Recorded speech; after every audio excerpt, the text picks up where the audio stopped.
Hello दोस्तों, आप सभी का फिर से स्वागत करते हैं हमारे चैनल। आप सभी देख रहे हैं तेरी दीवानगी भागवान। एक आज फिर से शुरुआत कर रहे हैं इस कहानी के साथ। ढेर सारा प्यार और सपोर्ट ज़रूर करिएगा। अर्थव ठाकुर हमारी कहानी की नायक। उम्र 24 साल, आने वाले 2 दिन के भीतर ही 25 साल के हो जाएंगे। कद 6 फुट, रंग सांवला, श्वेत पर ही रह गया था। आंखों तो मानो देखती ही कोई लड़की फिदा हो जाएगी। नीली नीली आंखें जो हर किसी को दीवाना कर दे। सिल्की बाल जो हल्के माथे पर बार बार चूम रही हो।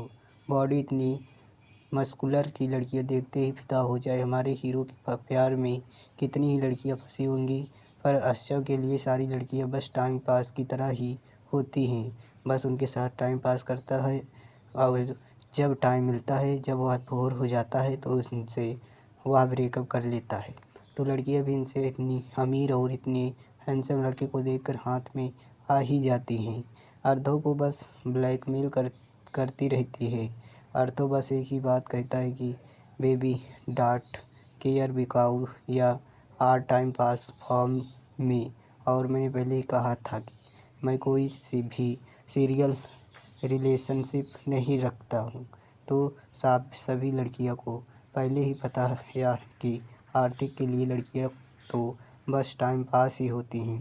इसीलिए वह भी अर्थों के पैसों में मौज करती रहती, क्योंकि इस बहाने की उन्हें थोड़े से समय के लिए ही सही अर्थों के साथ टाइम लाइन में भी आने का मौका तो मिल ही जाता है।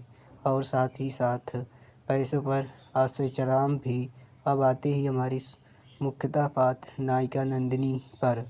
शकल जितनी भोली होती उससे कई ज़्यादा मानसूनी भरी है। उम्र 18 साल और उम्र में जितनी छोटी पर उतनी ही समझदार। रंग रूप ऐसा मानो जैसे साक्षात देवी का ही रूप हो। वैसे तो कहे इनसे कोई लिमिट ही नहीं है। बड़ी बड़ी आंखें, लाल सुर्ख होठ, कमर से नीचे आते बाल जिसे हमेशा गूंथे रहती है। अपने सारे घर की सबसे बड़ी बेटी ही नंदिनी यहाँ एक गरीब फैमिली से है। इसके छोटे छोटे भाई और बहन भी हैं जिनकी उम्र अभी वर्ष है। नंदिनी की माँ अभी सरोजनी जी को हवेली में रसोइया का काम कर लिया करती थी। तो वहीं इसके पिता भी हमेशा जी, जो अभी एक ईमानदार व्यक्ति हैं, वे एक छोटी सी दुकान में काम करते हैं। तो परंतु एक हादसे के कारण उनका एक पैर नहीं रहता है, जिससे वह दुकान पर बैठने का ही काम कर पाते हैं। जिस वजह से उस दुकान वालों ने भी उन्हें दुकान पर अब रखने से मना कर दिया था। तो नंदिनी एक ही मुख्य लक्ष्य बन गया था। वह बस अपने परिवार की मदद करना चाहती थी और अपने छोटे भाई बहनों को खूब पढ़ा लिखा कर कुछ काबिल इंसान बनाना चाहती है।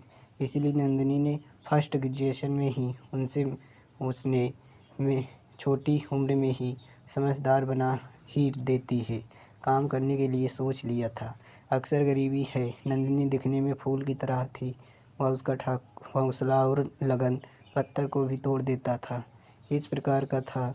इधर धनराज सिंह ठाकुर आधव के बाबासा घर के मुखिया।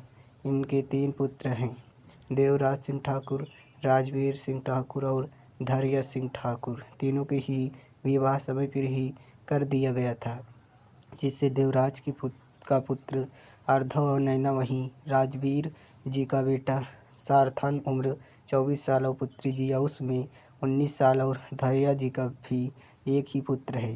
विधान उम्र में 15 ही वर्ष का होता है। तो अभी आप पूरे परिवार से तो मिल ही चुके हैं। पूरे परिवार को धनराज जी ने एक साथ ही एक ही कड़ी में जोड़कर रखा है।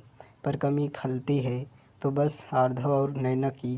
पर बाकी बच्चों को तो देखकर देवराज जी और गायत्री जी अपना मन ही बदलने की कोशिश करते हैं। देवराज सिंह ठाकुर अर्थव के पिता, जिनकी उम्र अभी 50 वर्ष है, पर दिखने में अभी 40 साल के लगते हैं। ऐसे लगता है जैसे अभी यह जवान ही हैं। इनका स्वभाव थोड़ा सा गैर मिजाज का था, पर अपनी हुकुम शाह की गद्दी को हमेशा ही बरकरार रखा है।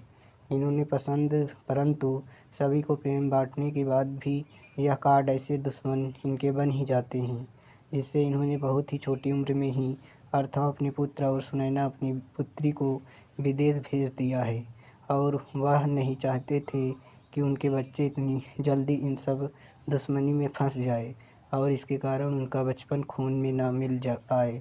इसीलिए उन्होंने उन्हें बाहर भेज दिया था, पर उन्हें खुद से दूर करने से वह नहीं जानते थे कि उसके बच्चे बहुत दूर ही हो जाएंगे।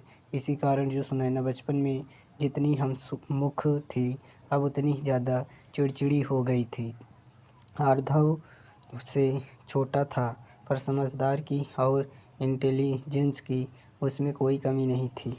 वह उससे भी ज़्यादा समझदार सार्थक भी उसे मात दिया करता था। पर देवराज जी बहुत ही ज़्यादा खुश हो जाया करते थे। आर्धव देखने में जितना स्मार्ट था, सार्थक शांत व्यवहार का था, जिसे देखकर सारे के होश उड़ गए। सार्थक को अपनी गद्दी देना चाहते थे, क्योंकि वह भी जानते थे कि आर्धव को उनकी गद्दी में अभी कोई भी दिलचस्पी नहीं है।